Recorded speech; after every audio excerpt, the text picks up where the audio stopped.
Can Congress finally put an end to the legal warfare against President Trump? The House just took a big swing. They passed a Trump-backed bill called the No Rogues Ruling Act, which basically tells the district court judges, stick to the people that are actually involved in the case. No more nationwide bans from the bench. Now, it's a major move to shut down the lawfare games, but will it be enough? Here to break it all down for us is Chris Bedford. So, Bedford, what's in this bill? What are we looking at specifically here? Well, the idea of this bill is to kind of try and return legal rulings to where they've always been, and at least until Trump's first term was when this practice by Democrats exploded, which is that when a judge makes a ruling, at least a stay, maybe, it impacts only those plaintiffs who are involved. You don't have all the same nationwide injunctions that we saw during the first Trump term, where you see things like a judge in Hawaii making rulings on immigration from countries in the Middle East that have been decided by Washington, D.C. So an example of that, how that would play, is if the ACLU or some other group takes a bunch of pregnant illegal immigrants and sues, and they get a stay on birthright citizenship rules for those children.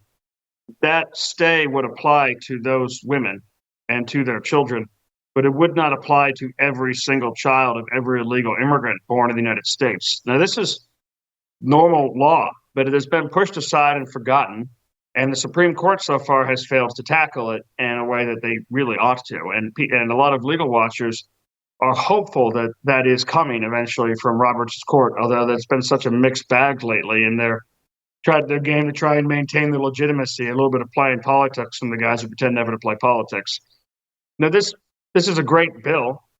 Unfortunately, you can't roll it into reconciliation, so it's going to be very difficult or impossible at this point in time to get it past the U.S. Senate, especially when you've got Democrats using these injunctions as really their only successful battering ram against the president's power and his ability to shape our immigration policy and other things that have been traditionally completely and totally enjoyed by the executive, things that the Biden administration defended as the executive's sole prerogative over the states. This puts the Republican bill kind of at a standstill there, but it's an important fight to have. And honestly, the hope going forward has simply got to be that the Supreme Court, in the meantime, eventually tackles this issue. And we've talked a little bit about this in the program. In order for that to happen, the Trump administration would need to lose a case on the merits, so that then the court after that decides, well, what is the authority of the lower court, having had the correct merits, to decide whether or not they could have even intervened in the first place. And then the Supreme Court could say, listen, the Trump administration is wrong in this case on the merits. The judge had the right to rule. However, the judge's authority did not extend to every single illegal immigrant baby born in the United States or every El Salvadorian gang member who's been deported from the United States. It applies to the plaintiffs and only them until an actual real precedent is set. What's really going to blow people's minds is when they discover that Abraham Lincoln said this about the Supreme Court. And responding to Dred Scott, and he basically said, I'm looking at you, I have to listen to you in this case, but I don't have to accept the principles by which you determine the case. That's just, it's good that people are talking about it, I guess. I'm not sure, like you're saying, what this will do, but it's a good issue to bring out into the fore again, because at least the media war needs to be won here. I mean, people are upset, but I get the sense that on the right, but I get the sense they don't have a lot to hang their hat on, right? They just know judges shouldn't do this. Do you think it will have any impact that way or no?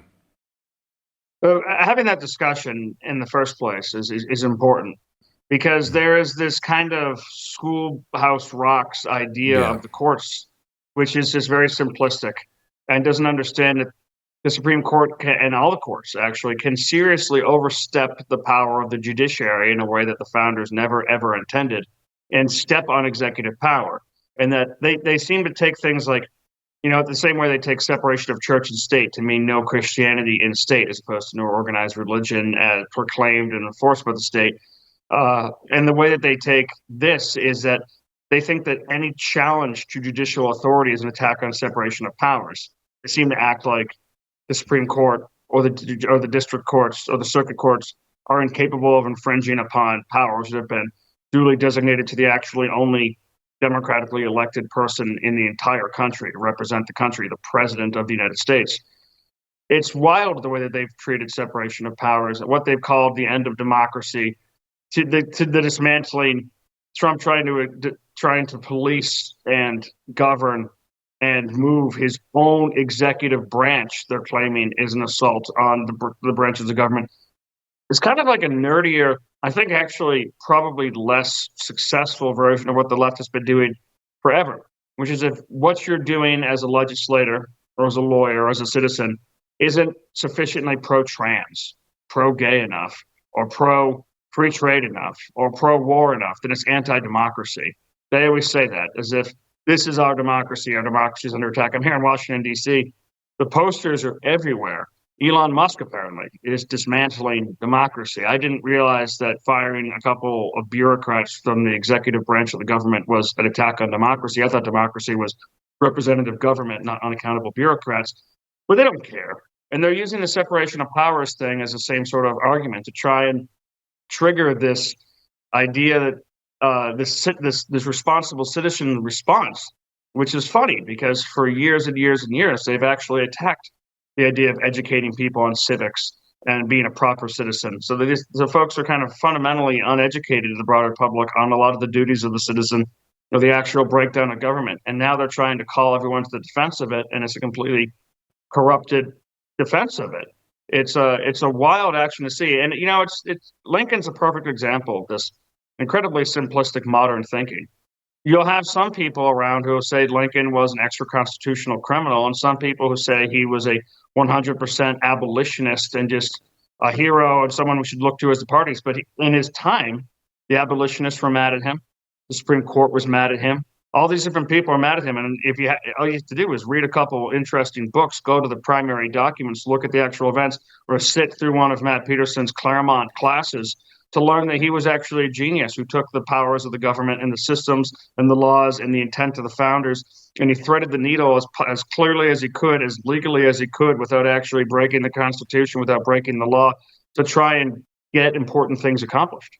I know you're talking about Lincoln being a genius, but I just heard Matt Peterson as a genius, and I couldn't agree more. But let's go ahead and turn our eyes to Capitol Hill, because I don't know if you know this or not. I don't know if I've mentioned this once or twice, but the House is only working 8 days this month. They might actually be doing something right now, though, because they passed that big, beautiful tax agenda. And Donald Trump, I loved it when he went on Truth Social. He said, congratulations to the House on passing the bill that sets the stage for one of the greatest and most important signings in the history of our country. It'll be the largest tax and regulation cuts ever even contemplated. Of course, make America great again. So are they actually doing something to push Trump's agenda forward? Are we actually seeing something happen there on Capitol Hill? Kind of.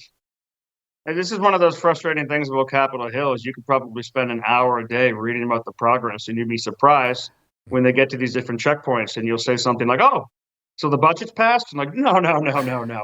No, the Easter deadline for the budget was actually the Easter deadline to begin work on the budget. Well, what have you been doing these last couple of months? What were those drafts of the budget? Well, those were just drafts of the budget. Now we need to actually negotiate the budget. And you say, well, why did the House of Representatives cut $2 trillion in their version, and then the Senate changed that to $4 billion, which is 99.8% less than the House of Representatives had cut? And then the House said yes. And now you're telling me that's not the budget, though. And they say, oh, well, this is actually important. These are the tools that are needed by the Senate, because the Senate doesn't have 60 Republicans in it. And they certainly don't have 60 Republicans who would play ball. They have to get to 51 votes, which means they have to use reconciliation, which means that this budget that you see now that is done, and the Congress and Senate are going to leave town for 2 weeks. I know that makes you super pumped, Jill. They're going to go away for a spring break, essentially. Yes. When they come back, the committees will begin to actually work on these things. They'll actually begin to hammer out the numbers. And the Senate is saying, listen, we need as much flexibility as possible to figure this out, because whatever noxious and ridiculous tick of the system, our budget and the numbers it cuts has to be rated by the CBO, the Congressional Budget Office, which uses basically witchcraft. They break up some bones, they pour some chicken stock on it, they throw a couple feathers and some pixie dust, and they decide what the impact on the economy, what the impact on spending, what the impact on deficits is going to be from a budget. And then that's the rule. Everyone in Congress has to abide by it. And you need to meet certain thresholds within that rule using the reconciliation process in order to make it work and not have the Senate parliamentarian and the CBO essentially knock it down and say, never mind, start over. So now they've got essentially a tightrope to walk. And they wanted as much room to be able to sway back and forth left and right that they're able to in order to get to that.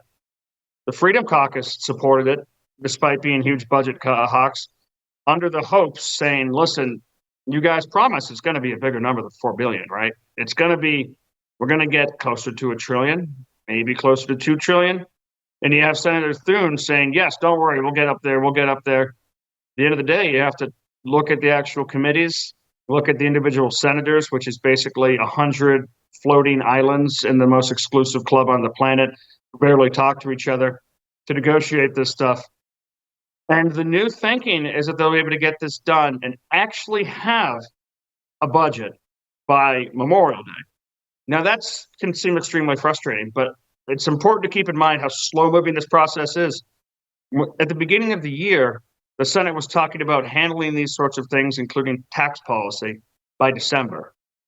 So if they get it done before August, well, that'd be phenomenal. And it's important because the tax policies, the spending policies, even though these taxes are for individuals and not for businesses, they cover a lot of small businesses that just simply file as individuals and don't have corporate accounts. And because those are the people, much more than maybe you or me, who are going to be making decisions about their spending in 2026 based on the taxes and different changes in the budgets that's passed now. So if that happens in December, you're not going to see the economic impact of what Republicans still hope will be good economic policy at all in 2026. Republicans will just get crucified over deficits. They'll get attacked by Democrats over tax changes without actually seeing the economic benefits that are important to that, especially if we're entering a trade war.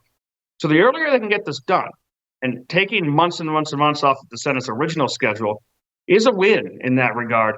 And that will allow them to hopefully see the economic benefits going in January, February, March, and all the way to that extremely important date in Washington, D.C.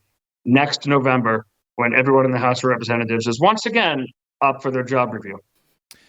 Well, in the minute we have left, we should go back to the discussion we had yesterday a little bit. I think as the dust settles, at least insofar as it can settle at all these days, on the great tariff debate. You had mentioned, and it was a very interesting point, and we could see it all week, different messages coming from different people, right, about what the goal was. And I'm curious your thoughts about this. One thing that strikes me is there's so much momentum right now that's sort of moving in the same direction. Dave Raboy, we had on earlier talking about the left doing this. When everything's moving in the same direction, when they just hate Elon Musk, right, they use a bunch of different tactics to go after him. And on the left, they won't condemn each other, right? And it's like a lawyer's argument, a legal argument. Some of the tactics may even seem contradictory, but they move in one direction and they throw things at the same person. It did feel like that was the sort of momentum, right, that you had going this week. The question was, as you put it, I believe, what's the ultimate goal right here? But it was a lot of pro tariffs. The question is why and what plan are they part of? If that strikes you as correct, I wonder what we're going to see moving forward. Given that we saw some people actually butting heads, like Peter Navarro, getting into it with people online. I've got a piece coming out in the Beltway brief tomorrow morning about this, which I'll be back at the show Monday for sure to be able to talk about. And my hope is that this revolves a focus and a concentration on China. And honestly, what I'm really hoping for, and it's going to take some work here and some commitment and some discipline, is that the United States creates an actual new global trade order. I mean, let's get together with Noam Chomsky and say, toss the WTO, the World Trade Organization, onto the dumpster. Get it out of here. It's over. The United States is going to separate the world. It's because China has already decided it's going to be an evil partner that steals, that lies, that uses slave labor, that undermines you, that breaks the rules and steals, essentially. We're going to create our own trading bloc. And if you're in this trading bloc, whether you're Mexico, or Canada, or Europe, Africa, or parts of Asia, or Australia, then you need to abide by our trade policy with regards to China. And if you don't, then you're out of it. Sort of like a second Cold War, where there's the first world, the second world, or then maybe the third world that doesn't get to partake in these deals or have that sort of trade protection that's extended to it. If Trump's able to actually successfully do that, then he'll have helped to secure the United States' future into the next century and go down as one of the greatest presidents of all time. The question is he just pushing instead for what's the best deal I can get with Xi Jinping? If that's the case, then this will not be as seismic. It won't be as important. It won't be as climactic, and it won't guarantee our future. And these tariffs, these original deals, are essential because you can't just recreate a global trade order by going one by one to, hold on, what do you got? Vietnam, what do you got? We want to talk. The way they've constructed it and the way this has reacted is you now have 75 plus countries coming to the White House one by one in a race to see who can get there first to negotiate a new trade regime. Take advantage of that moment and the chaos it's caused and the inability of China to actually influence it with bribery and threats like they would have in any kind of a normal system, and use this moment to actually create a trade regime that I look forward to talking to you about when we have more than a minute. I mean, I can't wait. You throw in a new Bretton Woods, and you have me hook, line, and sinker there.